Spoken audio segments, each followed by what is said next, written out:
더불어민주당의 대통령 후보 문재인 후보의 모든 것을 추구하는 기승전문 생방송 문재인 나이트 라이브에 오신 시청자 여러분 환영합니다. 안녕하세요. 유정아입니다. 안녕하십니까, 이정열입니다. 아까 잠깐 화면이 나갔었는데 실수로. 근데 저는 그걸 실수로 하지 말고 그냥 저 혼자 단독으로 하고 싶었는데 역시 위에서 결제가 안 났습니다. 반갑습니다. 네. 이정열입니다. 네, 이제 엿새째 되니까 별 얘기를 다 하시는군요.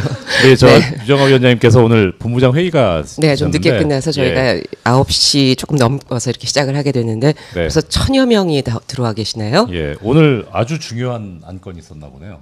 네. 회의가 너무 늦어져가지고 하여튼 그래서 저 혼자 단독으로 할 수 있는 기회를 놓쳐서 좀 아쉽습니다. 네, 아무튼 오늘은 토요일이기도 하고요. 무탈하게 방송이 진행되기를 바라면서 어제는 저희가 안드로이드 폰이나 좀 여러 가지 연결 상태가 좋지 않아서 죄송한 마음이고요. 오늘은 좀 잘 진행을 해보도록 하겠습니다. 예, 그 부분에 대해서 다시 한번 불편을 겪으신 시청자 여러분들께 사과의 말씀드립니다. 어떻게 하다 보니까 처음에 고정이 돼버렸는데 댓글 소개해드리도록 하겠습니다. 김선숙님, 장애인 가족의 삶 아시나요? 장애 등급제 폐지, 부양 의무제 폐지, 탈시설 자립 정책으로 실행해주세요 라는 댓글을 남겨주셨습니다. 예. 우리 문재인 후보님께서 지난 목요일날 장애인 정책을 발표하시면서 장애 등급제를 폐지하고 장애인 권리보장법 제정 그리고 부양 의무자 기준을 단계적으로 폐지해서 빠른 시일 내 완전히 폐지하겠다고 약속을 드렸죠. 정권 교체가 돼서 장애인분들의 아픔을 덜어드릴 수 있었으면 좋겠습니다. 사라지영안님께서 남겨주셨습니다. 물론 문재인 TV에서의 퀴는 단연 우리 유정아님이세요. 이런 거 하지 말자니까. 좀 어색하네요, 제가. 예. 많이 어색합니다. 탁월한 안목을 올려주신 김영선님, 유정아 누님 완전 팬입니다. 그럼 저하고 동감이십니다. 네, 지금 나온 댓글에는 이정열 판사가 이 방송의 주춧돌이다 이런 이야기도 있었습니다. 예, 저는 돌이죠. 지나가도록 할게요. 예.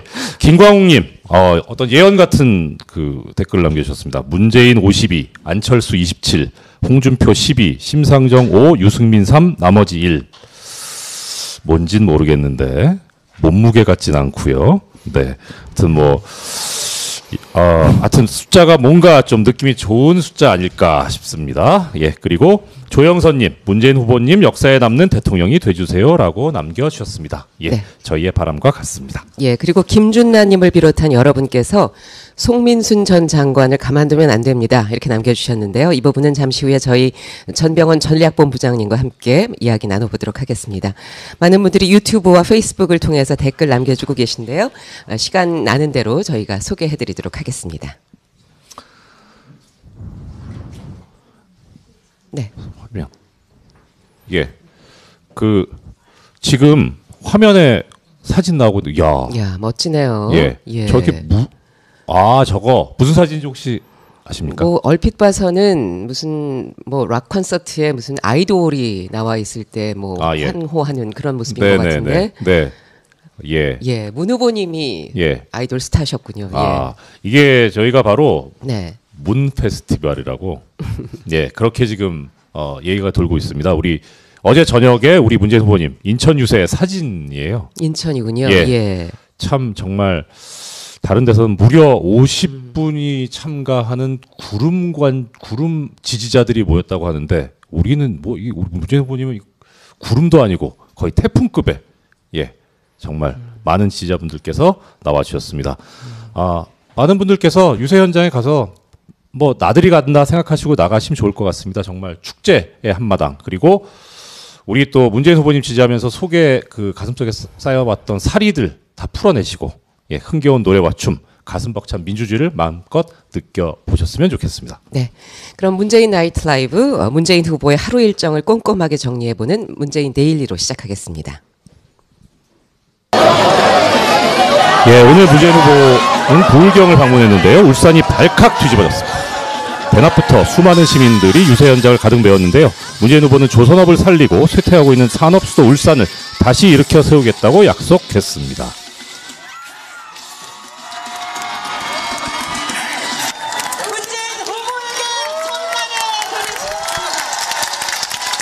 산업수도 울산이 쇠퇴하고 있습니다. 작년 한 해만 무려 8,000명이 울산을 떠났습니다.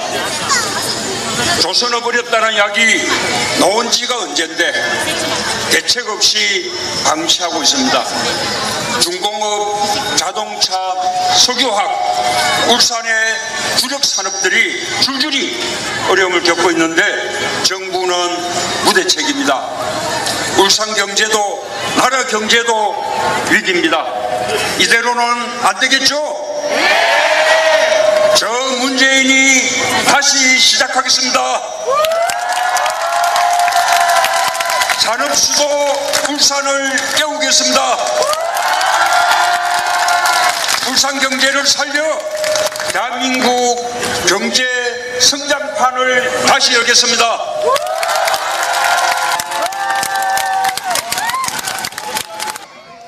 네, 이어서 창원 유세가 있었는데요. 비가 오는데도 불구하고 역시 많은 시민들이 문재인 후보를 따뜻하게 맞아주셨습니다.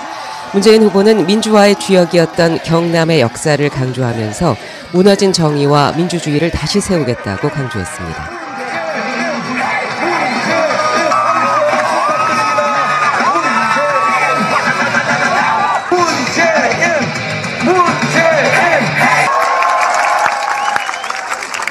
민주당 대통령 후보로 고향 경남에 인사드리러 왔습니다. 경남은 민주화의 땅입니다. 이승만 독재를 끝낸 김주혁 열사, 경남이 4.19 혁명의 시작이었습니다. 걸출한 민주화의 금옥, 김영삼 대통령을 만든 경남입니다. 사람 사는 세상, 노무현 대통령을 세운 경남입니다. 경남이 만든 대한민국 민주화의 역사, 김영삼의 역사, 노무현의 역사, 이제 저 문재인이 다 계승하겠다. 저 문재인이 경남의 역사를 다시 세우겠다. 약속드립니다. 많은 분들이 댓글을 통해서 이 문재인 후보의 일정을 소개해 주시는 이 문재인 나이트 라이브 때문에 다른 데 못 가겠다 이런 반응들도 올려주셨습니다. 지금 이번 주 월요일 날 본격적인 선거운동이 시작되고 엿새째 접어들고 오늘 첫 주말인데요. 그 열기가 더욱더 뜨거워지는 것 같습니다. 오늘 데일리 백브리핑 시간에는 저희 문재인 선대위의 전략본부장을 맡고 계신 전병헌 전 의원 모시고 말씀 나눠보도록 하겠습니다. 어서 오십시오. 안녕하십니까. 예, 네, 안녕하세요. 반갑습니다. 예, 조금 전까지 함께 저도 회의를 하고 왔는데 예. 지난 주 초, 이번 주 초까지는 좀 이렇게 박빙의 여론조사도 있었습니다만 네. 이제 오늘 어제 발표된 것에서는 격차가 좀 많이 벌어지는데 네. 어떻게 보시나요? 예, 앞으로 격차는 계속 좀 벌어질 것으로 보여집니다. 그러나 방심은 금물이고요. 예. 이와 같이 이 여러 가지 뭐 도전과 박빙의 위기 속에서 확실하게 우위를 점하게 된 데는 우리 문재인 후보의 탁월한 정치 감각이 있었죠. 사실 뭐 안철수 후보가 일부의 이 적폐 세력들이 뭐 지지를 선언을 하고 또 지지한다라는 입장을 커밍아웃을 밝히면서 일부 중도 보수층까지 이렇게 올라타면서 박빙의 분위기가 가는 과정에서 우리 내부에서 이거 통합으로 바꿔야 되는 거 아니냐. 사실 그 통합이라는 것은 우리는 원칙 있는 통합, 정의로운 통합을 얘기를 하는데 이 우리 내부의 갈등이나 여러 가지 이 모순, 문제 뭐 이런 것들을 다 해소를 해야만 진정한 통합이 되는 청산 것인데. 이후의 통합이죠. 예, 그렇죠. 그런데 그럼에도 불구하고 무조건 통합을 하자는 그런 기류가 있었는데 우리 후보께서 일요일 날 월요일 날 아주 강력하게 안철수가 과연 정권 교체라고 할 수 있느냐라는 23개의 릴레이 언론 인터뷰를 통해서 분명하게 정치 전선을 쳤죠. 예. 또 한편으로는 그날 일요일부터 우리 도시재생 사업이라는 민생 공약을 릴레이로 계속 발표해 가면서 한편으로는 정의와 공정, 한편으로는 민생이라는 이 두 개 축을 갖고 가면서 안철수와 분명한 차별화를 보이면서 다시 안정적인 그런 격차를 벌려가는 그런 과정에 있다고 봐야 되겠죠. 예. 예. 그 지금 저 본부장님 전략본부에 계시는데 그야말로 정말 어떤 전략을 짜고 채택해서 수행하냐에 따라서 크게 달라질 수도 있지 않습니까? 네. 그런데 특히 이제 그 전략 중에 하나가 유세 일정을 짜시면서 어디를 먼저 갈 건지 언제 갈 건지 이것도 하나의 큰 전략일 듯 싶은데요. 그 어떤 전략으로 짜시는지 혹시 영업 비밀? 예, 아니면- 영업 비밀일 수 있죠. 우리가 그 영업 비밀을 밝히게 되면 네. 상대가 이 방송을 우리 지지자들만 보는 방송이 아니고 아, 네. 또 무슨 흠을 잡을까, 예, 예. 무슨 트집을 잡을까 호시탐탐 이렇게 노리고 예, 예. 시청하는 분들도 아주 적은 숫자씩만 있을 수 염탐하러? 있기 때문에 예. 그렇죠. 그래서 다 얘기할 수는 없지만 그 기본적인 대략의 말씀을 드리면 예. 네. 한마디로 가성비 원칙이죠. 그것은 뭐 기업에서도 마찬가지인 것이고 뭐 우리가 최대한의 노력을 거쳐서 최대한의 성과를 거두는 것도 중요하지만 최소한의 비용을 거쳐서 최대의 그 성과를 거두는 그런 전략이 필요한데 특히 이제 우리 입장에서는 제1의 타켓 전략은 상대적으로 잠재적 확장력이 상당히 있다라고 판단되는 지역을 우선적으로 예. 가게 되는 것이고 그런 의미에서 이번 첫 유세를 대구에서 시작을 예. 한 것은 단순히 약세 지역이기 때문에 그런 것이 아니라 대구의 그 DNA는 사실은 민주화의 그 본산지 아닙니까? 3.15 예, 부정선거에 한 거를 처음 이 깃발을 올렸던 2.28 민주혁명의 깃발을 올렸던 것이기 때문에 그런 것들을 환기시키면서 대구의 민주 시민들의 양심과 그리고 기계를 일깨운다는 측면에서 대구부터 시작을 해서 대구, 대전, 서울 이렇게 가고 그 다음 날은 또 제주에서 청주에서 또 전주, 광주로 예. 이렇게 해서 첫날 유세 일정은 이렇게 이틀이 분리된 유세 일정이 아니라 1박 2일 원 패키지 일정으로 해서 일단 전국을 동서남북으로 일단 종횡무진 돌아다닌다라는 차원에서 일정을 기획을 했고요. 그리고 뭐 특히 이제 오늘 우리 문 후보의 이제 홈그라운드 네. 같은 경우는 주말이기 예. 때문에 아주 많은 그 시간과 공을 들여서 주말 일정을 짠 거죠. 그래서 지금 부울경 같은 경우는 우리가 상당히 그 역대 어느 선거보다도 좋은 분위기를 가지고 있기 때문에 오늘 아마 이 유세 현장을 보셨겠습니다만 아주 열기가 뜨겁죠. 대단한 것 같습니다. 예. 그 전략을 짜시느라고 정말 그 하루하루 정말 힘들게 지금 지내고 계실 텐데 저희가 나오신 김에 그 정권 교체까지 문재인 후보가 넘어야 할 이제 몇 가지 산들을 예. 그런 것들에 대한 전략들 별로 좀 들어보려고 합니다. 예, 예. 첫 번째 과제가요. 제가 또 뜯을까요? 네. 어르신들의 마음을 열어라. 50대 이상의 지지를 받기 위한 전략 한번 예. 들어보겠습니다. 예, 우리 후보께서 며칠 전에 5060 신중년 네. 정책을 발표를 했죠. 예. 네.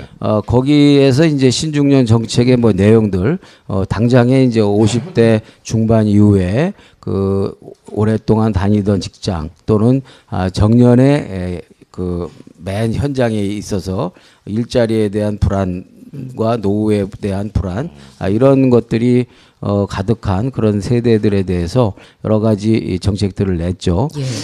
뭐 이제 50대가 가까워 오면은 희망퇴직을 강요하고 남용하는 경우가 있어서 희망퇴직 남용 금지법을 만들어서 희망퇴직 그러니까 절망퇴직 금지법이라고 봐야 되겠죠. 이런 절망퇴직을 강요하는 것을 원천적으로 차단하는 노력도 하고 또 이제 어찌 됐든 뭐 자연스럽게 일단 현장에서 은퇴 내지 정년을 맞이하는 세대이기 때문에 정년을 맞이한 이후에 지금 뭐 60대나 50대 후반들은 뭐 요즘에 과거에 40대 못지않은 그런 건강과 활력을 갖고 있는 세대들이기 때문에 이래서 은퇴하는 것이 아니라 인생 이모작으로 새롭게 출발하는 그런 세대로 우리가 인식을 해야 된다고 생각을 하고 중년 신중년 폴리텍을 만들어서 이제 인생 이모작의 새로운 취업의 기회를 교육을 시킨다든지 교육의 기회를 준다든지 그런 교육의 기회는 국가가 사실상 책임을 지고 무료로 할 수 있도록 하는 그런 뭐 제도도 있고요. 또 신중년들이 일단 어찌됐든 새로운 사업을 구상한다든지 새로운 어떤 제2의 직장을 구하는 데 있어서 여러 가지 새롭게 네트워크를 마련할 수 있도록 하기 위해서 신중년 재충전 센터를 만들어서 이건 지금 저희들이 기본적으로 고민하는 부분은 이른바 창조경제센터가 이렇게 있기 때문에 그게 지금 유명무실하거든요. 네. 공간만 막 호화찬란하게 있지 재구실을 전혀 못하고 있어서 그런 공간들을 활용을 해서 우리 신중년들이 은퇴한 중년들이 그런 공간에 모여서 새롭게 네트워크도 구성을 하고 또 여러 가지 어떤 사회적 실정과 상황을 돌아보면서 좋은 아이디어도 만들어내는 그런 이제 공간으로 활용을 해야 되겠다 이런 생각을 말씀을 드리는데요. 그리고 이제 건강에 대한 그런 건강보험 부담도 확실하게 줄여드리는 그런 구체적인 실질적인 정책을 내세웠죠. 근데 저는 여기서 이와 같이 하나하나 개별 정책보다도 가장 중요한 문재인 정부가 들어서면 중요한 컨셉은 뭐냐면 네. 이제까지 50대 후반과 60대는 그냥 은퇴하는 세대로 노인 취급을 했단 말이죠. 근데 이 50대 후반과 60대에 대해서는 노인이라는 말을 안 쓰고 신중년이라는 개념을 도입을 해서 새로운 세대 개념이 신중년 개념으로 일자리와 건강과 그리고 노후를 보다 더 보완하고 충전시킬 수 있는 보장할 수 있는 그런 세대로 특화시켜서 앞으로 문재인 정부는 집요하고도 지속적으로 일을 해 나갈 것이다라는 말씀을 드리고 이 방송을 우리 신중년 세대들이 얼마나 보실지 모르겠습니다만 이것이 어떤 정부보다도 가장 새롭고도 혁신적인 그런 정책이다, 사고다 이런 말씀을 드립니다. 예. 아까 진짜 정말 신중년이라고 하는 그 조어에 대해서도 설명을 잘 해주셨는데 그 단어가 상당히 매력적입니다. 그리고 또 본부장님 말씀하신 인생 이모작이라는 말씀도 네. 상당히 또 마음에 와닿는 그런 말씀인데. 근데 사실 제 주변에 보면 이제 지금 어르신들께서는 아무래도 북한 문제에 상당히 이제 관심을 많이 가지고 계시는데 특히나 또 왜 그러는지 모르겠지만 다시 좀비가 나타나가지고 사라진 줄 알았는데 이 송민순 회고록이 다시 나왔습니다. 그래서 침도 그렇고 전에도 그렇고 많은 분들께서 지금 이 회고록 NLL 문제 관련해 가지고 유엔에 찬성하는지 인권 결의안 거기에 관해서 이제 어떻게 됐는지 많은 분들이 우려하는 목소리를 내시고 계신데 거기에 대해서 좀 설명을 해주셨으면 좋겠습니다. 예. 때가 됐으니까 당연히 북풍이 부는 것이고 불 때가 온 또 거죠. 색깔질을 시작을 하는 것 아니겠습니까? 한마디로 대다수의 이 국민들은 여의도와 일부 언론에서만 호들갑을 떨지 대다수의 국민들은 저도 이제 송민순 장관만 무슨 유엔에서 북한 측에게 탐문을 한 게 아니라 저도 지금 한번 쭉 당연히 전략을 이제 우리가 이렇게 판단을 해야 되고 점검을 하기 위해서 많은 부분에서 조직적이고 과학적으로 탐문을 지금 해가고 있는데요. 현재까지 낸 결론은 여의도에서만 호들갑을 떨고 있고 그 호들갑을 일부 언론에서 다시 또 재생산을 하고 있을 뿐이지 대다수의 국민들은 선거 때가 됐으니까 또 시작이구만. 왜 북풍론이나 색깔론이 안 나오나 했는데 역시 이번 선거도 똑같은 짓이구만. 이런 반응이 대체로 오히려 일반 국민이 더 쿨하시군요. 대체적이어서 저희들이 크게 걱정할 일은 아니라고 생각하고요. 역시 국민들이 지혜롭고 현명하다라는 판단을 하고 있습니다. 그 자료들 이제 되고 있는 자료들이 조금 신뢰할 만한 것인가? 그걸 좀 그래도 따져서 좀 제시를 했으면 좋겠거든요. 네. 지금 이 분명한 것은 한 사람만 우기고 있고 그 회의를 그러니까 저 NSC 외교안보 회의에 참여를 했던 모든 이 구성원들은 이제 노무현 대통령은 지금 안 계시기 때문에 참 그거를 이용해서 지금 부풍질을 하고 있는 것인데 네. 그 모든 분들이 16일 날 11월 16일 날 사실상 북한 인권 결의안에 대해서는 기권을 하는 것으로 네. 그렇게 결정이 됐다고 모두가 다 기억이 일치를 하고 있는데 예. 딱 한 분만 20일 날 결정을 한 것이고 20일 날 결정한 것이 북한한테 물어보고 했다라고 혼자 주장을 하고 있는 것이죠. 이것은 명백하게 특히 선거라는 매우 중요한 시기에 이와 같은 북풍질을 해 대는 것에 대해서는 단호하게 그 법의 심판을 받게 된다고 생각을 하고 있고요. 우리 그 선대본 법률 팀에서 모든 그 법률적 그 검토를 마치고 이제 고발 요청을 할 생각인데 여기에 더해서 오늘 또 저 자유한국당 정우택 선대위원장이 또 확실하게 허위 이 사실과 그리고 명예훼손을 했습니다. 네. 그래서 그 부분도 함께 검토를 해서 자유한국당 그 선대위원장과 그 송민순 그 전 그 장관 두 분을 내주에 고발할 방침이죠. 네. 근데 이제 여기서 우리가 말씀드리고 싶은 것은 송민순 장관이 회고록에서 밝혔듯이 본인도 유엔이 라인을 통해서 북측으로부터 그 유엔 인권 결의안 가부의 문제에 대한 반응을 자기가 탐문을 했다. 네. 그런 얘기를 하고 있지 않습니까?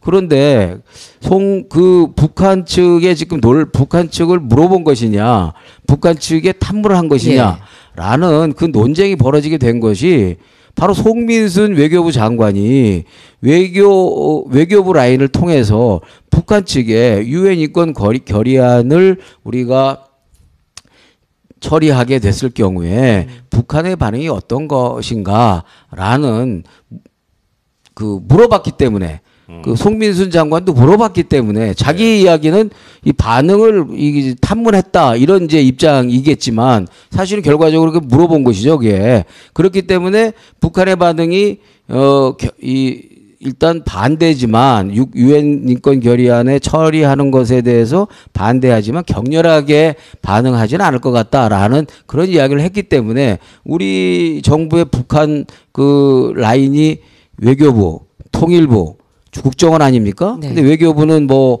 이제 이미 알아봤다고 그러고 그리고 통일부는 명백하게 그 당시에 이제 남북 관계의 진전이나 정황상 이건 처리하면은 오히려 남북 관계 후퇴가 될 수 있으니 네. 안 된다라고 강력하게 반대하는 입장이었기 때문에 그 국정원의 네트워크를 통해서 북한의 반응을 본 것이거든요.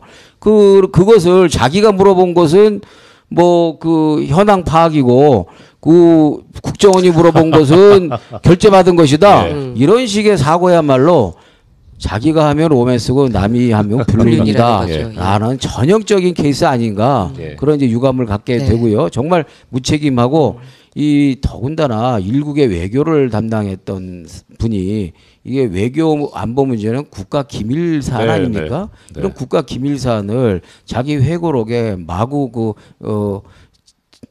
일방적으로 기록을 해서 이와 같은 논란을 일으키는 것 자체를 오히려 부끄러워해야지 그걸 가지고 나와서 계속 이 북풍몰이에 이 힘을 실어주고 있다는 것 자체가 참으로 유감스러운 일입니다. 네. 네. 시청자 여러분께서 아마 전병헌 본부장님의 말씀을 듣고 조금 마음에 안도를 하시고 좀 마음 자세를 다시 잡으실 수 있을 것 그리고 같습니다. 이제 거기서요 한 네. 가지만 더 말씀드리면 거기 그 과정에서 16일 날 결정을 하고 노무현 대통령이 송민순 장관이 계속 이건 북한 인권 결의안을 처리해야 된다고 고집을 피우니까 노무현 대통령께서 송민순 외교부 장관을 배려를 해서 네.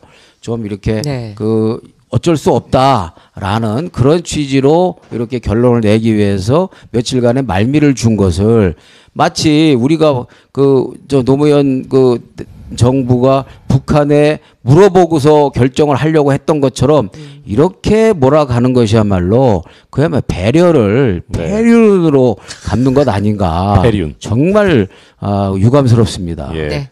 그러면 여기서 잠시 문재인 후보의 오늘 부산 유세 현장 다녀오고 계속해서 말씀 나눠보도록 하겠습니다.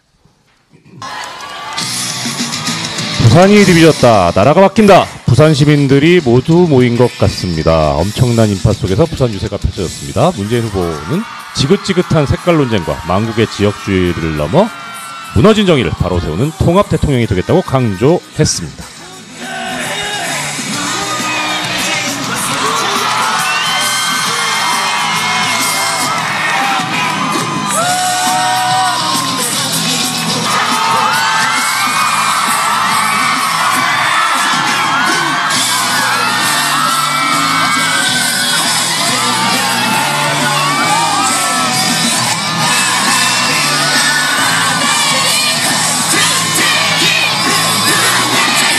부산에 오니까 기분이 억수로 좋습니다.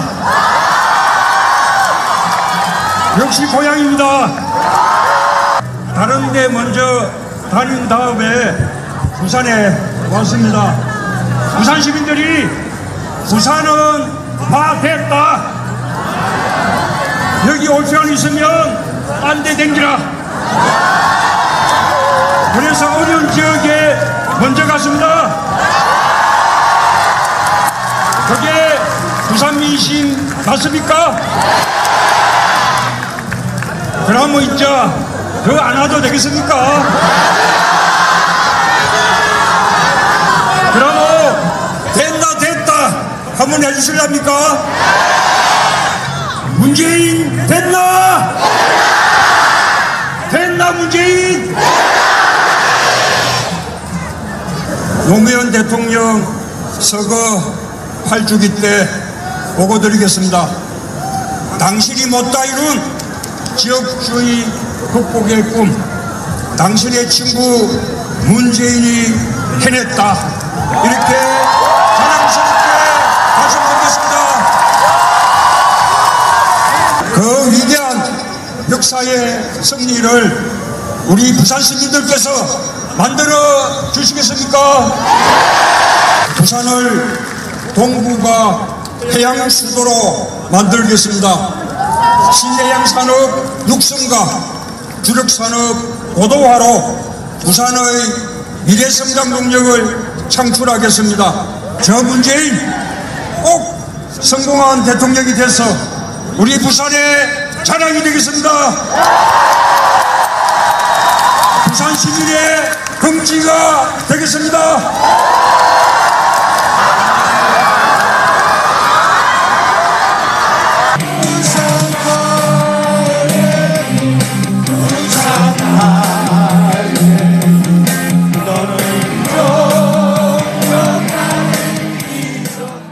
정말 고향이 좋네요. 이제 고향에 서시니까 더 청년이 되신 것 같았어요. 그리고 부산 시민 여러분들이 예. 한 3만여 명이 모이셨다 그러는데 3만이요? 예. 이거 언론 보도입니까? 예, 지금 저희가 그렇게 집계를 하고 있는데 언론 네. 보도가 3만이면 30만일 겁니다. 요새 언론 믿을 수가 없어요. 30만이 맞을 거예요. 그 부산 시민들이 정말 이렇게 이젠 됐다. 너는 다른 데 댕겨와라. 이렇게 다 양해를 해주셨다 그러는데 이 부울경에서 50% 이상의 득표율 어떻게 예상을 하시나요? 지금 거의 육박해 가고 있다고 생각합니다. 그리고 그 이상으로 득표를 해야 되고요. 또 우리 부울경 주민들께서 이번에 정말 10년 만에 제대로 된 민주정권 세우는데 중심 역할을 해 주시리라 믿습니다. 부울경이 50% 이상, 60% 이상의 그런 지지를 해 주신다면 우리가 꿈꾸는 지역을 넘어선 모든 지역에서 골고루 1등으로 지지받는 그런 통합 진정한 국민통합 대통령을 만들어낼 수 있다라고 생각이 되고요. 그런 진정한 국민통합 대통령이 되어야 현재와 같은 복잡한 정치 구도 속에서 우리가 바라는 진정한 적폐청산과 그리고 그 적폐청산을 바탕으로 해서 정의롭고 공정한 나라를 세울 수 있다 이렇게 생각하고요. 그 동력은 우리 부울경에서 60% 이상의 지지로 만들어 주셔야 된다고 다시 한번 이 자리를 통해서 하소연 드립니다. 예. 자, 그럼 아까 이제 첫 번째 과제 예, 이야기했는데 이제 두 번째 과제 네. 예, 한번 알아보죠. 그럴까요? 네. TK의 지지를 얻어라. 예. 사실 그 TK의 지지를 얻어라. 김부겸 의원이 그 글을 올리고 문재인 후보의 답글이 있어서 저희가 좀 네. 감동을 얻었는데, 김부겸 의원은 험지에서 냉대를 받으면서도 대한민국 전체와 국민 모두를 보듬는 대통령 시대를 열고 싶습니다. 머지않아 마음의 문을 열어주시리라는 믿음을 가지고 뚜벅뚜벅 가겠습니다 하는 글을 남겼는데요.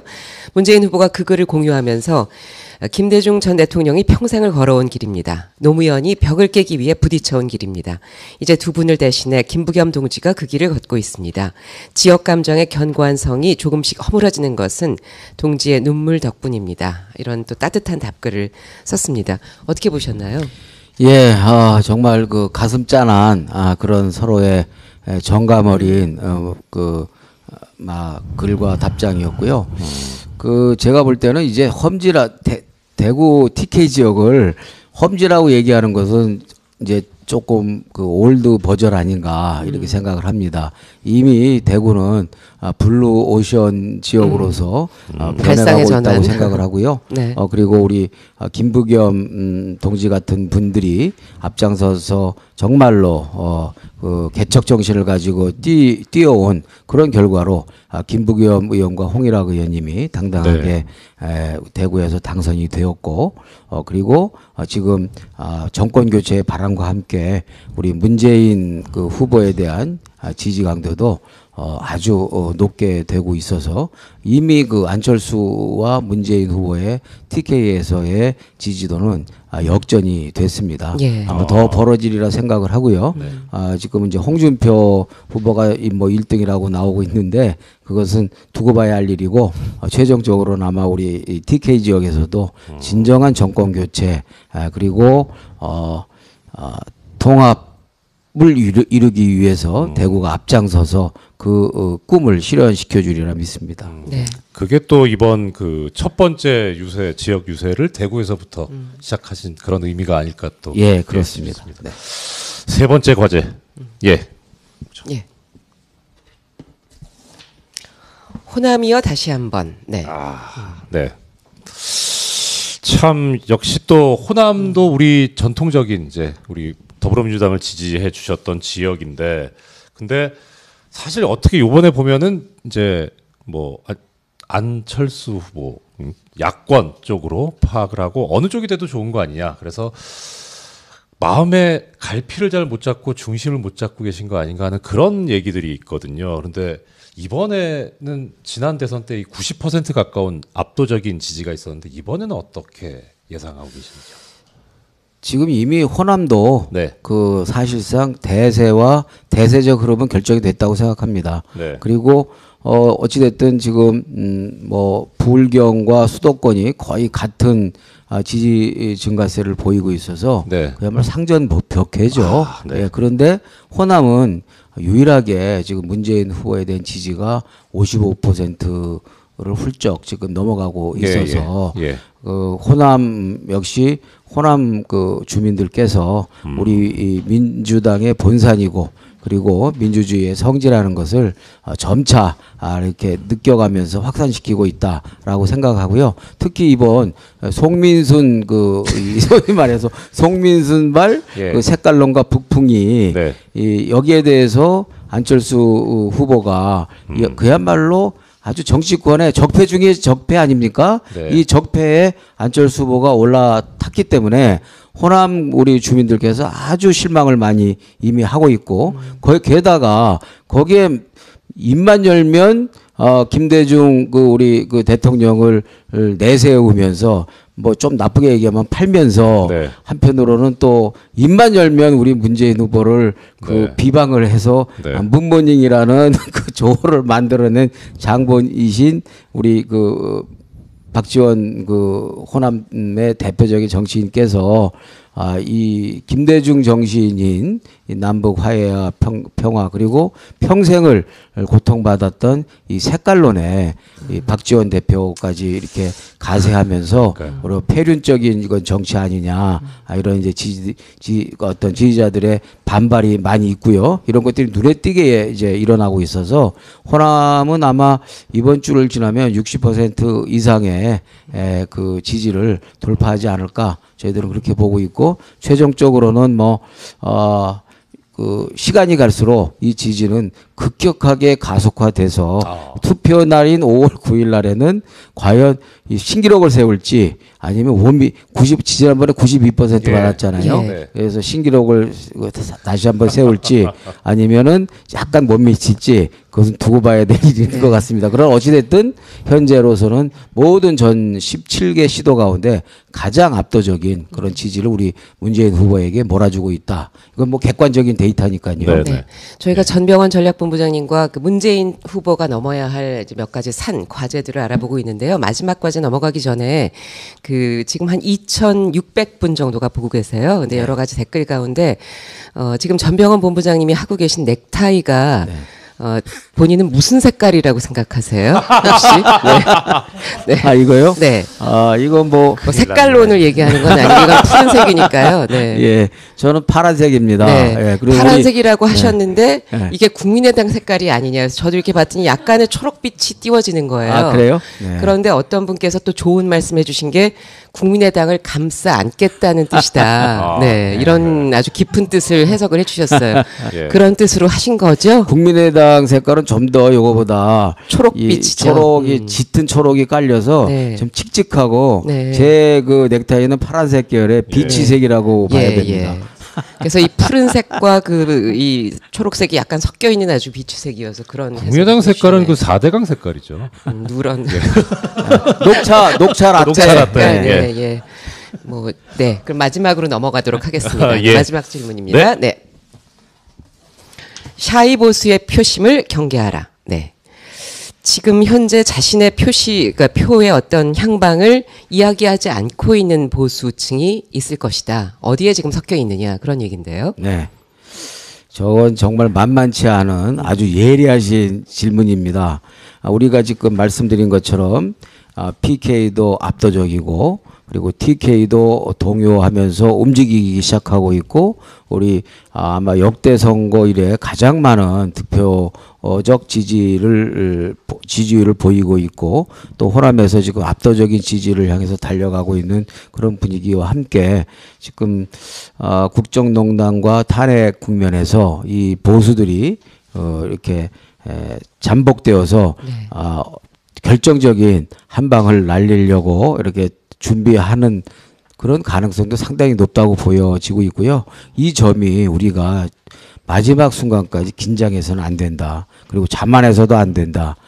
이번 사전투표에 보다 많이 참여할 수 있도록 우리가 독려하고 격려해야 되고요. 5월 9일 날 최대한 투표율을 높여서 우리 문재인 정부가 들어설 수 있도록 우리 다 함께 노력을 해야 된다고 생각합니다. 그리고 특히 이 샤이 보수나 일부 보수 언론들은 우리들의 실수를 겨누고 있습니다. 그 실수에 우리가 먹잇감이 되어서는 더더욱이 안 되겠죠. 우리가 5월 9일 승리가 확정되는 그날까지 겸허하게 그리고 신중하게 그리고 무겁게 그리고 긴장하고 끝까지 방심하지 말고 5월 9일까지 꼭 투표장에 가서 우리가 승리를 일궈내야 하겠습니다. 예. 그 지금 사실 그런데 뭐 샤이 보수라고는 하지만 이 보수 쪽을 지금 대변한다고 나온 두 후보가 그야말로 지리멸렬 상태지 않습니까? 그래서 과연 완주를 할 것이냐 또 뭐 유승민 후보 같은 경우는 당 내부에서 그냥 사퇴하라고 이런 얘기도 나오는데 그렇게 하면서 국민의당 국민의당 쪽하고 저기 합쳐져서 3당이 합당을 하거나 내지는 뭐 이제 세 후보가 연합을 하지 않겠느냐 이런 그 관측도 일부에서 나오는 모양인데 우리 전략본부 쪽에서 어떻게 지금 뭐 예상을 하거나 혹시 대비를 하고 계신지요? 그럴 가능성 상당히 있다고 봅니다. 네. 그리고 그것을 부추기기 위해서 사실은 실현 가능하지도 않을 것으로 보여지는 네. 양자 대결 구도로 자꾸만 예. 그 여론조사를 하고 양자 구도에서는 마치 문재인이 패배할 수 있을 것처럼 네. 이렇게 자꾸만 구도를 그 몰아가는 것도 그러한 것을 겨누고 있다고 보여지는데요. 그러나 결과적으로 바른당이나 자유한국당하고 국민의당하고 이게 연대가 이루어지거나 합쳐지게 된다고 한다면 네네. 저는 시너지 효과보다는 역시너지 효과가 나타날 것이다. 이렇게 보고 있고요. 그것은 왜 그러냐면 지금 기본적으로 우리 국민들의 60% 내지 65% 정확하게 얘기하면 대개 63% 정도가 예. 무엇보다도 정권 교체가 제일 중요하다. 네. 이번엔 반드시 정권 교체해야 된다. 지난 10년간 망가뜨린 나라를 정상화시키기 위해서는 문재인이 필요하다. 민주당이 필요하다라는 생각들을 가지고 있는 것으로 보여지거든요.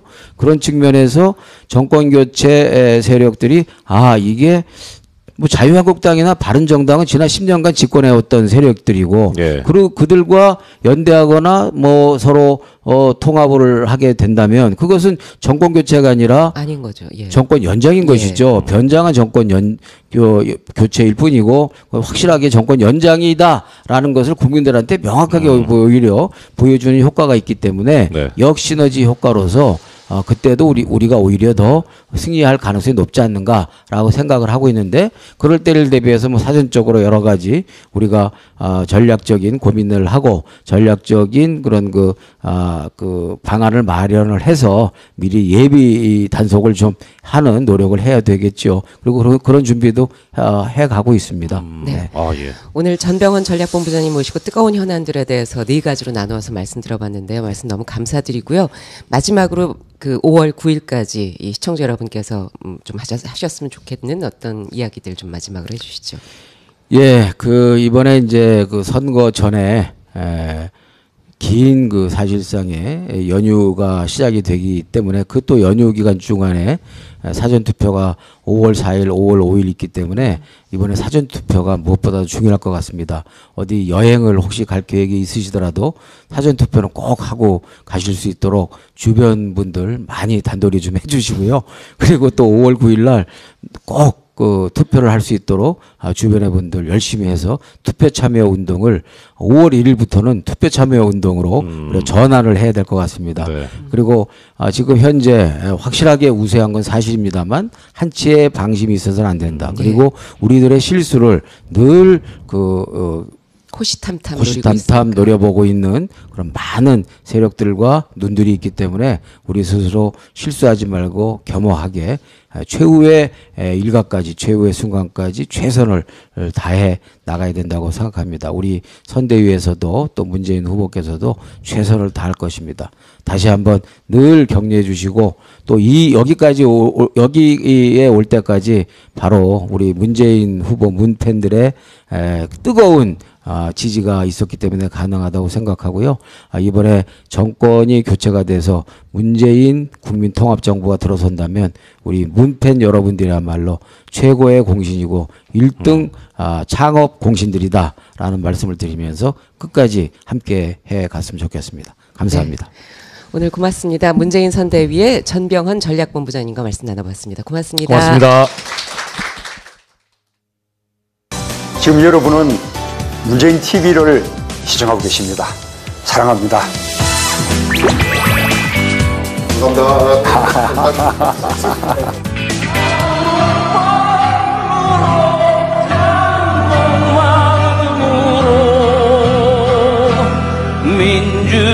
민주주의 영안세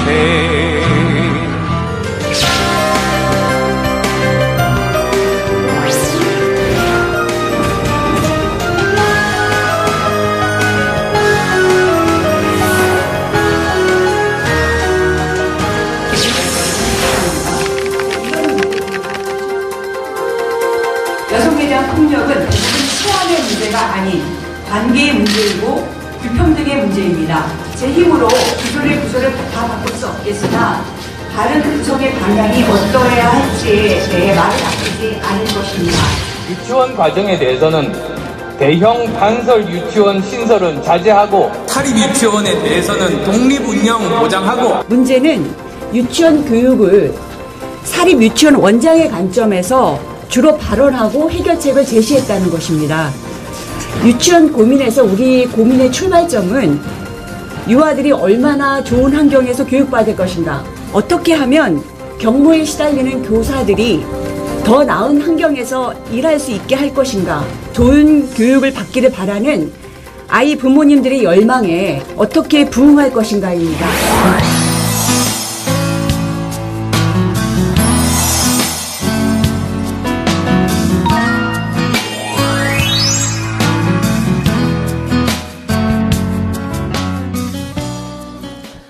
네, 문재인 대통령을 꿈꾸는 분들을 모셔서 함께 이야기를 나눠보는 코너 문재인과 사람들. 오늘은 여성학자 권인숙 교수님 모셨습니다. 어서 오십시오. 안녕하세요. 네. 여성학자이자 지금 영지대 교수를 맡고 계신데 저희 문재인 선대위의 공동 선대위원장을 맡으셔서 저희가 네. 참으로 반가웠습니다. 네, 감사합니다. 네.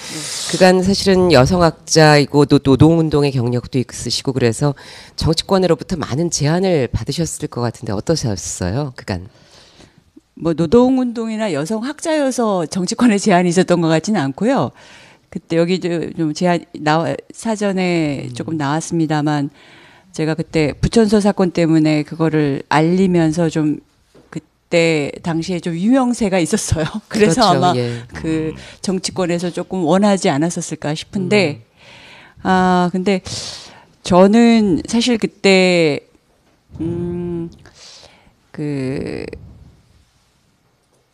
제가 사회에 할 도리는 사실 다 했다라고 생각을 했었어요. 네. 생각을 했었고 제 개인의 삶을 좀 추스리면서 제가 할 수 있는 좀 그 지식인적인 수준에서 할 수 있는 제안, 교수로서 할 수 있는 제안 정도를 하면서 살아가겠다고 결심을 했었고, 그래서 스스로 생각해보니까 스스로 이렇게 주변 사람을 왕따 놓고 살았던 다른 사람들처럼 왕따 놨는지 모르겠는데 왕따 놓고 살았던 삶이었던 것 같아요. 예. 아니 뭐 그래도 지금 특히 우리나라에서 대표적인 이제 여성학 또 여성학자이시고 권위자. 별로 그렇게 생각 안 할 것 같은데. 저번에 사실 저희 팟캐스트 방송에서 나오셨는데 계속 부인하시더라고요. 근데 너무 겸손하셔가지고. 아니 겸손한 게 아니라 뭐 그게 공인된 그런 게 없잖아요. 그런데 아무튼 그러면, 그러니까 우리 지금 문재인 후보님께서 이제 페미니스트 대통령을 말씀을 하셨고, 뭐 그런데 그런 과정에서 아무래도 우리 권 교수님하고의 어떤 그 뭐 교류라든가 교감이 있지 않았을까라는 생각이 드는데 혹시 어떤 일단 가장 컸던 거는 네. 제가 그러니까 이 이제 캠프에 같이 하게 됐던, 그러니까 영입 제안에 응했던 이유는 그냥 지난 4년이 너무 힘들었었어요. 그러니까 정권 교체가 안 되면 저걸 죽을 것 같은 느낌이었고, 지금도 사실은 그게 마찬가지고, 그러니까 선대위원장이라는 너무 가분하고 저한테 어울리지도 않고 그리고 잘할 수 있다는 생각이 전혀 안 드는 직함에 같이 하겠느냐라고 얘기를 했었을 때도 그냥 고민을 하다가 아무래도 제 마음속에 정권 교체가 안 되면 안 될 것 같다라는 그 생각이 너무 커서, 그렇다면 제가 쓰임이 있다고 생각하신다면 쓰셔라라는 마음이 있었어요. 그래서 아마 그래서 같이 하게 됐습니다. 그러니까 절실하게 그냥 너무 뭐라도 절실했습니다. 뭐라도 해야 그러니까, 되겠다. 뭐라도 해야 생각하신 되겠다. 거죠. 이게 네. 더 컸고, 물론 이제 촛불이나 이런 데서 여성들의 역할이 굉장히 컸고요. 사실 이제 위험한 상황이었잖아요. 여성들의 입장에서는. 그러니까 그렇죠. 생물학적 입장에서 박근혜와 최순실이 일단 여성이고 최초 여성 대통령이었고, 우리가 여자라서 뽑은 건 전혀 아니지만 네. 그래서 그 여성 혐오, 여자들이 잘못된 암탉이 울어서 뭐 이런 식의 여러 가지 분별력 없는 생각들이 올라올 수 있는 그런 상황이었는데, 그거를 여성들이, 특히 젊은 여성들이 참 열심히 막아냈잖아요. 예. 그래서 그런 부분들을 이 정치에 그리고 문재인 캠프에 전달하고 싶은 그런 이제 사명감도 분명히 있었습니다만 가장 바탕에는 다 비슷할 거라고 생각이 들어요. 이번엔 꼭 정권 교체해야 되겠다. 이 마음이었던 것 같습니다. 문재인 후보를 처음 뵀을 때의 첫인상과 어떤 느낌은 어떠셨어요? 어떤 얘기를 나누셨는지도 궁금하고요. 그 맨 처음에 저는 약간 좀 두려웠었어요. 뭐냐면 말씀을 많이 잘 안 하신다, 그렇게 말이 많으신 분이 아니라 네. 그래서 이 어색함을 어찌할까 이런 생각이 이 분위기 있었는데, 어떨- 그리고 이제 좀 이렇게 나이가 드신 분하고 얘기하는 게 꼭 쉬운 쉽진 일이 않죠. 예, 아니잖아요. 예, 근데 예. 아마 근데 문 후보님이 굉장히 생각보다 말씀을 잘하시고 그리고 잘 이끌어 주시더라고요. 특히 이제 공통 화제로서는 그 고 조용래 변호사님에 예, 대한 예. 얘기를 먼저 네. 하시면서 사실 그 이제 사법연수원 동기이신데 그분이 이제 워낙에 그 70년대 여러 가지 사건과 막 수배자 신세 뭐 아주 큰 사건에 많이 이렇게 민청학령부터 시작해서 그런 사건에 많이 관여됐던 분이어서 그분이 이제 그 변호사 자격증, 그러니까 사법연수원을 통과하게 된, 사법연수원을 받아들여지면서 다른 분들, 뭐 박원순 지금 시장님이나 이런 그 문재인 후보님은 그냥 무사 통과를 같이 받아들여졌다라는 네네. 얘기를 하시면서 이제 같이 그 조영래 변호사님 얘기를 좀 많이 했었던 것 같아요. 조영래 변호사님이 그 권인숙 교수님의 그 사건을 그렇죠. 제 담당해 사건을 주셨던 주도하셨던 분이시잖아요. 변호사님이시고 이제 70년대 여러분들이 많은 읽어보셨는지 인권 변호사시고, 모르겠는데 예. 전태일 평전 예. 쓰셨던 분이고 한국의 인권 변호사의 대표적인 분이고 아마 법조계에서는 가장 존경받는 예. 분으로 네. 제가 알고 있습니다. 문 후보님은 권 교수님이랑 이야기를 나눌 때 어떤 이야기를 통해서 접점을 찾을까라는 거 미리 고민하고 나오시는 분이시죠. 그러실 것 같아요. 배려를 그러실 것 같고 아마 해주시고, 저를 예. 생각하시면 그 생각이 또 먼저 예. 나실 것 같고요. 예. 되게 예. 안타까워하시는 마음이 여전히 있으신 것 같더라고요. 예, 자, 그러면 뭐 이렇게 해서 결국 그 영입 제안을 받아들이시고 이제 정치권에 정치인은 아니시지만 네, 네. 발을 들어두셨는데 이번에 이제 공식 선거 운동이 시작되면서 유세장에도 가보셨을 거고요. 어떠셨어요? 자, 참 교수님 춤 얘기 많이 하던데요. 아니 그 막 추라 그래서 근데 남들이 하니까 뺄 수도 없고 네. 하여튼 뭐 그러니까 저로서는 정말 이제 제가 그때 네. 영입 제안이 있었을 때 저 유세는 안 합니다라는 게 저의 네, 조건이었었어요. 그러셨어요. 근데 상황이 몰리면 바로 어쩔 수 하셨는데 없고 바로 그리고 하셨- 왜냐하면 손까지 원주였어요. 예, 원주하고 예. 춘천인데 제가 강원도고 원주역을 나오고 원주에서 태어난 고향에 부모님 가신 아직도 거네. 원주 사시고 예. 그래서 원주에서 사실 걱정이 좀 되더라고요.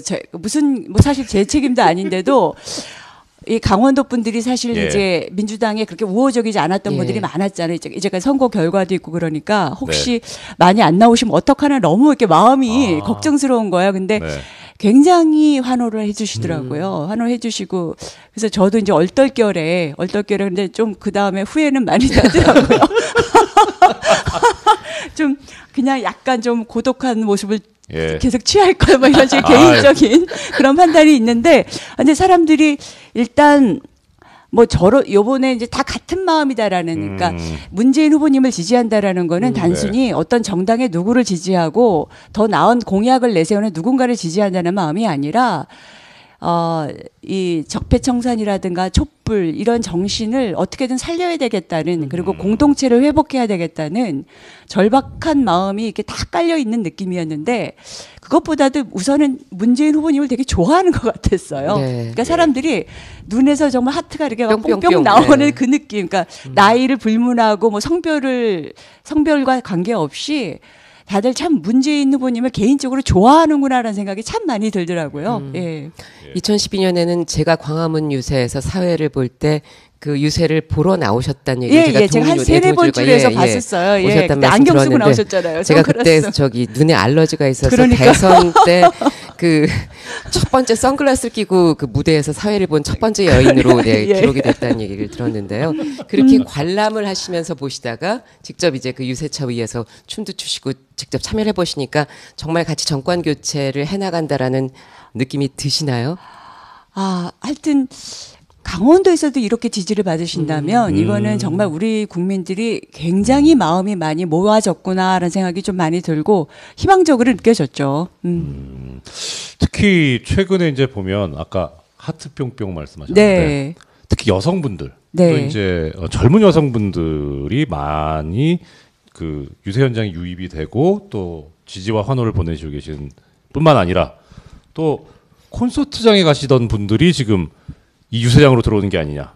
예, 그런 얘기가 나오고 있어요. 네. 예, 그래서 뭐 여러 가지 화면들이 나오는데 뭐 예를 들어 보면 뭐 이니셜이 적힌 풍선 또 맞아요. 선물하고 뭐 꽃으로 만든 화관도 예 선물하고 이게 저는 저기 전에 한번 그 아이돌 그 그룹의 팬미팅 현장을 한번 지나가 본 적이 있는데 거기서나 있었던 장면이라고 하는데 도대체 지금 이 문재인 후보님께서 이렇게 젊은 여성분들의 마음을 당기는 이유가 뭐가 있을까요? 잘생긴 거 빼고 그건 인정. 예. 잘생긴 게 크죠. 예상담안을 여성학자의 입에서 이러시면 됩니까? 아니, 그러니까 딸한테 좀 물어보니까 예. 저도 그러는 걸 느꼈습니다만 약간 서양 배우 그 느낌, 그러니까 조지 클루니인데 네, 예. 정의감이 넘치는 조지 클루니 네, 같은 예. 그런 예. 느낌이잖아요. 있어요. 예, 그런 서글서글한. 느낌이에요. 그런 네. 느낌이고 그리고 그 아재 느낌이 안 나는 네. 그 느낌, 그 얘기를 많이 하더라고요. 그 아마 그게 되게 이렇게 전달이 되는 것 같아요. 그러니까 예. 저한테는 그때 이제 따님하고 굉장히 친하시다고 말씀하시더라고요. 오히려 네네. 사모님보다 그 이제 문 후보님이 딸하고 더 친하다라는 얘기를 하는데 왜 가장 좋은 느낌의 아버지? 약간 그런 아주 예. 다정한 아버지, 그리고 왜 대화가 통하는 아버지? 예. 그 네. 느낌도 좀 있지 않을까라는 생각도 좀 들었었어요. 예. 그 영입 인사에서 권 교수님이 그 페미니스트가 되시기는 어렵겠지만 노력해 보시는 게 꼭 필요한 일이다. 이런 이야기를 해주셨다고요. 네. 예. 어떤 의도셨어요? 페미니스트가 대단한 거라는, 그러니까 대단하게 성취가 어렵다 이런 건 아닙니다만, 중장년층 남성의 또 살아온 습이 있고, 그리고, 이렇게 생각하는 각도나 어떤 이 관점이나 이런 것들이 항상 그냥 그 주류의 관점은 그렇게 도전받지 않은 관점이잖아요. 예. 그래서, 쉽게 주장한다고 선언한다고 얻어지는 거는 아닌 것 같아요. 누구나 다. 네. 그러니까 노력해야 되고 우리가 이제 뭐 소수자 얘기를 하는 것도 소수자 차별 없애야 된다는 얘기를 합니다만 그게 구체적인 실천에서 쉽게 되는 것은 아니잖아요. 그러니까 그거와 같은 의미에서 좀 얘기를 했었고, 근데 저는 모든 사람들이 일단 노력하는 것에 여기서 이제 방점을 두는 것이 맞다라는 생각이 먼저 들었었습니다. 네. 그러니까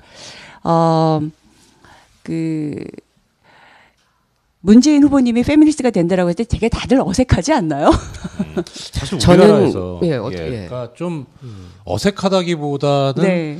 처음에는 그냥 여성표를 의식하신 립 서비스가 아닐까라는 의심을 잠깐 했었어요. 그런 원래 분은 그런 분은 아니시죠. 아니지만 그런 분은 아니죠. 아니지만 근데 주위에서 이제 그런 얘기도 하고 그래서 사실 그런데 특히 이제 남성들 입장에서는 이 페미니즘이라는 단어가 그렇게 썩 친숙하지가 예, 않잖아요. 친숙할 뿐만 아니라 이게 사용하고 이물감도 싶은 게 있고, 그렇죠. 그래서 아니면 이제 좀 적대감도 들기도 하고요. 네, 그럴 수 맞습니다. 있죠. 근데 저는 그런 사실은 마음이 있어요. 2012년 네. 대선 때도 그 뭐 여성 대통령 얘기를 했지만 진정한 여성적인 대통령은 문재인 후보다라고 생각한 거죠. 그러니까 그 생물학적인 여성 외에 그녀가 그 젠더적인 여성으로서의 그렇죠. 역할을 아무것도 한 적이 그렇죠. 없고 오히려 문 후보는 사회의 약자 측면에서 그것이 결국 페미니스트이고 여성주의적인 시각을 가진 분이다. 이제 그런 얘기들이 이렇게 잘 통하지는 않았던 것 같아요. 네. 그러니까 인성과 인격의 예의 뭐 이런 면에서는 그렇죠. 이게 기본이 굉장히 그런 게 모든 것에서 항상 저는 굉장히 제일 중요하다고 여겨지는데 네.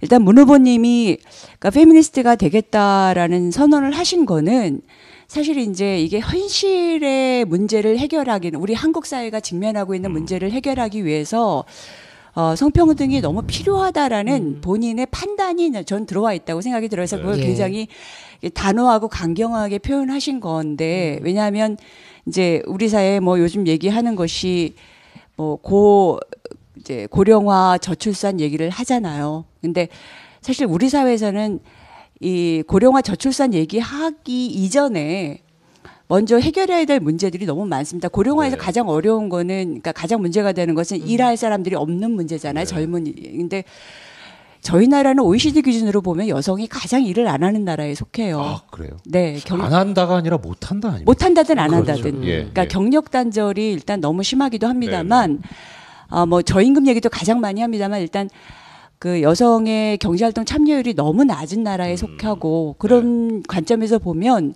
사실 고령화를 염려하기 전에 여성들이 경제활동 참가를 할 수 있는 사회를 만들어야 한다라는 그런 판단이 있으셨던 거고, 근데 그 스웨덴 같은 데서도 이제 스웨덴도 마찬가지지만 이제 뭐 유럽이나 이런 데에서 공식화된 이제 사실이 경제활동 참가율이 늘어야지만 아이가 태어납니다. 네. 네. 그건 공식화된 사실입니다. 예. 이거는 이제 이 산업화된 사회에서는 모두에게 공통적으로 나타나는 문제이고요. 공통적으로 나타나는 이제 현상이고요. 네.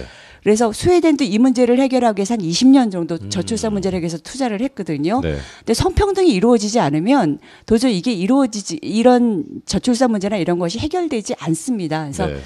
이제 문 후보님이 페미니스트인 걸 강조한 건 그 어색함도 있을 수 있고, 예. 그리고 아까 말씀하셨던 뭐 여자표 너무 의식하는 거 아니야 이런 식의 얘기들이 있는데, 이거는 근데 내 옆에 내가 당장 경험하는 어떤 역차별이나 이런 관점에서 네. 생각할 수 있는 게 아니라 예. 그냥 우리 사회 전체가 우리의 현재의 문제를 해결해 나가는데 이제 어떤 식으로 태도를 취해야 되는 거에 대한 단호한 해결 방식이었다는 생각이 들고, 네. 사실 이제 여성들의 뭐 이 경제활동 참가율이 늘으려면, 그리고 저임금 문제가 해결되려면 비정규직 문제도 해결돼야 되고요. 노동 시간도 좀 단축돼야 되고, 그러니까 남자들도 포함해서요. 왜냐하면 이제 여성들이 혼자 집에 가서 뭐 이렇게 가사노동 독박하지 이런 것이 다 해결되려면 네. 우리 사회는 이제 사실 노동 시간 문제들 같이 해결돼야 되거든요. 근데 이게 해결되는 사회라는 거는 사실은 이 학력 차별에 의해서, 학력에 의해서 뭐 대기업, 중소기업 이런 차별이 있고 이런 문제가 다 같이 해결이 돼야지가 돼야 그렇죠. 되는 겁니다. 그렇죠. 그래서 예. 이 문제는 사실은 같이 총체적인 사회의 변화를 이제 문 후보님이 인정하시고 분야를 네. 위해서 어떤 관점이 필요한가를 인정하시고 네. 대안을 제시한 거라는 생각이 저는 네. 듭니다. 예. 네. 맞습니다. 그리고 사실은 그 지난 대선 때는 그러니까 문 후보님과 김정숙 여사의 어떤 부부에 네, 대한 네, 어떤 여러 가지가 네, 많이 조망이 네. 돼서 그것이 좋아 보이기도 하지만 오히려 어떤 뭐 어떤 부부가 아닌 사람이라든가 어떤 소수적인 어떤 가정에서 상처를 받기도 했었거든요. 아, 그럴 수도 있겠네요. 그래서 이번에는 사실은 그것이 이렇게 많이 그 조망되지는 않고 있는 것 같은데 쉽지 않은 것 같아요. 어떤 그 맞아요. 후보가 가족을 잘 이끌고 있다라는 것과 그러나 내가 이 보통의 가정을 이루고 있지만 다른 소수적인 가정도 이해한다라는 것을 같이 이렇게 좀 아우를 수 있는 어떤 좋은 보관이 있을까요? 아, 지금 사실 여성이 그 가장인 데가 우리 사회 한 20% 이상 되죠. 우리 20% 이상 돼서, 그러니까 하나의 이렇게 요런 식의 삶을 살아라고 아무리 사회가 요구해도 개인들이 다 그렇게 살아나갈 수는 없는 거잖아요. 그럼요. 이혼 예. 가정도 늘 수밖에 없는 거고, 그러니까 그런 현실의 삶들을 인정하면서 여성이든 이렇게 여러 가정의 문제든 이것은 다양성을 인정하지 않고서는 사람들이 개선되지 않고 뭐 인권 문제를 얘기할 수 없고요. 그리고 사실은 우리 사회가 얘기하는 노동 문제 이런 것들, 저출산 문제가 해결되지 않는다라는 그런 식의 장기적 관점으로 갈 수밖에 없는 것 같아요. 참, 그러니까 이런 그 아까 교수님께서 말씀 주신 것처럼 성평등, 뭐 저기 남녀평등 이런 얘기가 나오긴 하지만 결국 그것은 어디서나 지금 벌어지고 있는 차별의 벽을, 그 차별이라고 하는 존재를 없애는 것이 총체적으로 이루어져야 한다는 그 말씀. 그리고 차별의 벽이 없어져야지 네. 남자도 살기 편해지고 여자도 살기 편해져요. 그럼요. 어차피 예. 이거는 여성 남성은 특히나 다른 어떤 뭐 이렇게 뭐 인종이나 뭐 이런 갈등, 뭐 외국인 갈등 이런 거하고 비교가 안 되는 수준으로 어울려 살아야 되는, 그렇죠. 그러니까 사랑하고 살아야 되는 존재들이잖아요. 네. 같이 애도 낳아야 되고 뭐 여러 가지 관점에서 그렇죠. 연애하고. 네. 그래서 이 부분에 대해서는 이렇게 내가 경험하고 있는 몇 가지 그 이걸 중심으로 판단할 수 없는 문제인 것 같아요. 네, 여성과 맞습니다. 남성 이런 네. 이 젠더의 문제는 그러니까 선대위의 여성본부에서도 그러니까 성평등이라는 것이 모든 평등의 그 완성으로 이르는 길이다. 그렇게 네. 특히 우리 정의를 사회는요. 내리고 있죠. 예, 특히 예. 우리 사회는 그 문제의 골이 여러 사회 문제를 맞는 것 같아요. 그 교육의 문제, 학벌주의의 문제 이런 거하고도 사실은 다 연관되어 예. 지역의 연결되어- 문제도 사실은 예, 연결되어 그렇죠. 있습니다. 예. 차별, 그러니까 이 학력 차별이 그리고 사실 뭐 지금 수시 입학 이런 것들에 대해서 사람들이 이렇게 여러 문제 제기를 제기하는 게 네. 그런 요소들이 다 연결되어 있기 때문이잖아요. 예. 자, 뭐 참 여러 가지 말씀을 듣고 싶은 게 많은데 그래도 교수님한테도 또 여쭤봐야 되는 네. 공통 질문. 왜 문재인 후보님이냐? 교수님께서 생각하시는. 저는 지난번 이제 토론에서 대선 네. 토론에서 문재인 후보님이 주적이란 말을 대통령은 쓸 수 없다라고 네. 하는데 아마 나 그거 준비 안 하셨을 것 같아요. 네, 그날 그거는 그거 준비 안 된 안된 말일 것 거였습니다. 같아요. 저희가 근데- 예상 질문으로 드리지 못했어요. 근데 저는 그런 식의 뭔가 이렇게 큰 직관이 있는 사람이 참 좋은 것 같아요. 그러니까 만약에 저였다면 뭔가 그 상황에서 이렇게 사람들이 좋아할 말 그리고 이제 요새 이렇게 워낙 안보 색칠이 워낙 심하니까 색깔론이 심하니까 그것에 사람들이 듣고 싶은 말을 이렇게 꺼내냈을지도 모르겠다는 생각이 들어. 워낙 몰렸잖아요 그날. 근데 네. 왜 어떨 땐 굉장히 큰 원칙을 지키실 수 있는 그 직관과 능력인 그거는 굉장히 오랫동안 쌓여야 하고 글쎄요 이렇게 사람이 갖고 있는 품격의 문제인 그러니까 것 변하지 같아요. 않은 품격인 뭐가 있는 거죠. 것 같아요. 그 원칙을 지킬 수 있는 힘이 큰 원칙이요. 근데 네. 작은 원칙, 작은 것은 그러니까 다른 것들은 귀가 열려 있어서 민주주의적인 토론 능력과 열린 길을 가지신 분이어야 한다고 생각하는데 제가 만나본 문재인 후보님은 60대 남성으로서는 정말 이렇게 드물죠. 굉장히 드물게 네. 열린 귀가 있으시더라고요. 그리고 귀 내주는 사람이다. 그리고 네. 별로 그렇게 주의 주장이 많으신 분이 아니더라고요. 그래서 그러니까 사실 다른 것들은 전문가들과 아니면은 이제 같이 일하는 사람들과 토론해서 결정할 수 있는 그런 합리적 판단 능력이 있으면 되거든요. 그리고 큰 문제에서는 그 쉽게 가질 수 없는 직관적 원칙 능력, 원칙을 지킬 수 있는 힘 네. 이게 있으시면 저는 된다고 생각하는데 두 가지를 갖추신 분 같아요. 네. 게다가 잘생기기까지 했으니까 사기 캐릭이지 뭐 어떻게 하겠습니까? 어쩌겠어요. 저기 이정렬 판사가 어떻게 할 수가 우리의 없는 복이죠. 넘사벽이라고나 안 나, 할까요? 뭐, 네. 저는 오르지 못하려면 절대 쳐다보지 않습니다. 굉장히 부러워하시는 것 같은데. 아유, 네, 그럼요. 아무튼 남자들은 다 부러워할 것 같은데요. 의문의 일패인데요. 명확한 일패죠. 의문의 일패가 아니고. 네, 오늘 문재인과 사람들에서는 저희 공동 선대위원장을 맡고 계신 권인숙 교수님과 함께해봤습니다. 앞으로도 좋은 조언들 그리고 유세차에서 좋은 춤 저희가 많이 아니, 기대하겠습니다. 고맙습니다. 네, 감사합니다. 네.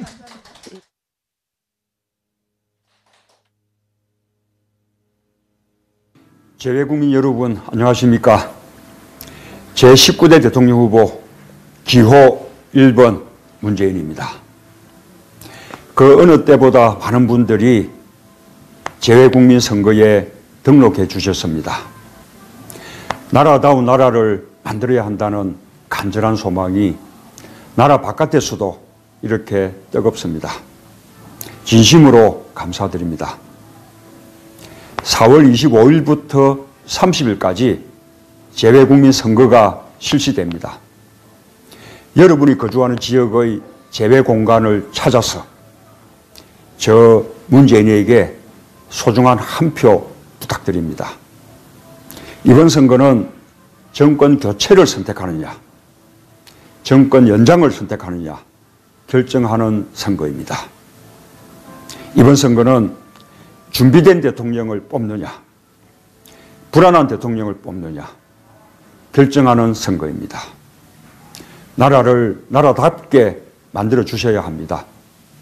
여러분의 투표가 새로운 대한민국을 만듭니다. 720만 해외 동포들이 내 조국은 대한민국이다. 자랑스럽게 이야기할 수 있는 정의로운 대한민국, 재외국민 여러분과 함께 만들겠습니다. 감사합니다. 네, 문재인 후보의 투표 독려 영상 보셨습니다. 4월 25일부터 30일까지 재외국민 투표가 있는데요. 재외국민 선거에 등록하신 분들은 꼭 잊지 말고 투표에 참여해 주시기를 부탁드리겠습니다. 나라를 나라답게 만드는 일, 나라 안팎에서 모두 함께 했으면 좋겠습니다. 예, 내일 우리 얼굴 패권주의자 문재인 후보님께서는 11시에 안보 정책을 발표하시고요. 저녁 8시에서 10시 사이에는 대선 후보 초청 토론, 3차 토론, 정치 분야 토론이 있습니다. KBS를 통해서 방영될 예정이고요. 그리고 밤 10시부터 20분 동안 우리 문재인 후보님에 대한 찬조 연설이 예정되어 있으니까 많은 시청을 부탁드립니다. 네, 토론이 끝나자마자 MBC를 통해서 저희가 첫 번째 찬조 연설을 내보내는데요. 저희가 이 방송을 통해서 아마 첫 번째 저희가 고지를 해드리겠습니다. 내일은 아주 소중한 분이 찬조 연설을 해주십니다. 경선 때 이 문재인 후보와 함께 대결했었던 안희정 지사가 직접 찬조 출연하기가 어렵기 때문에 도지사 신분이어서요. 안희정 지사의 사모님인 민주원 여사가 첫 번째 찬조 연설자로 함께 참석을 하시게 됐습니다. 예. 많은 시청 바랍니다. 네. 예, 그리고 지금 저희가 매일 밤 이제 찾아뵙겠다는 약속을 드리고 지금 유정아 위원장님께서 그런 약속 하셨나 봐요. 전 기억이 없습니다. 네, 하여튼. 저도 없습니다. 예, 6일 동안 쉬지 않고 달려왔는데 말씀드린 대로 내일 토론과 찬조 연설이 연이어 있어서 저희가 내일 하루는 쉬도록 하겠습니다. 네. 그리고 월요일 날 9시 20분에 찾아뵙도록 하겠습니다. 초대 손님으로는 박범계 의원 그리고 가수 이은미 씨께서 출연할 예정이고요. 그날 MC는 제가 아닙니다. 제가 없더라도 많은 시청을 부탁드립니다. 네. 저희가 다음 주부터는 될 수 있으면 9시 20분이라는 시간을 지켜서 여러분과 함께 인사드리도록 하겠습니다. 토요일 밤 함께 시청해 주신 여러분 감사합니다. 예, 고맙습니다.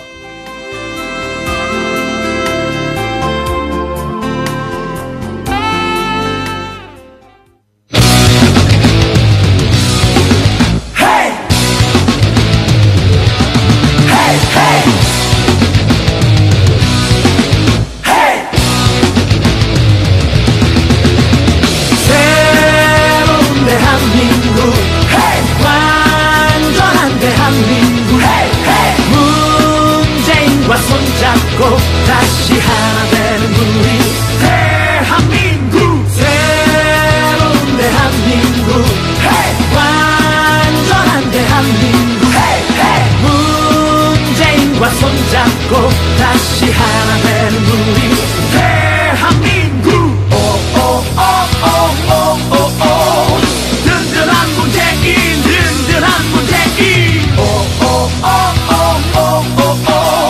나라는 나라답게 와다다다다다다 새로운 대한민국 완전한 대한민국 문재인과 손잡고 다시 하나 되는 우리 대한민국 2호 1번 문재인 든든해요 문재인 나라를 나라답게 든든한 문재인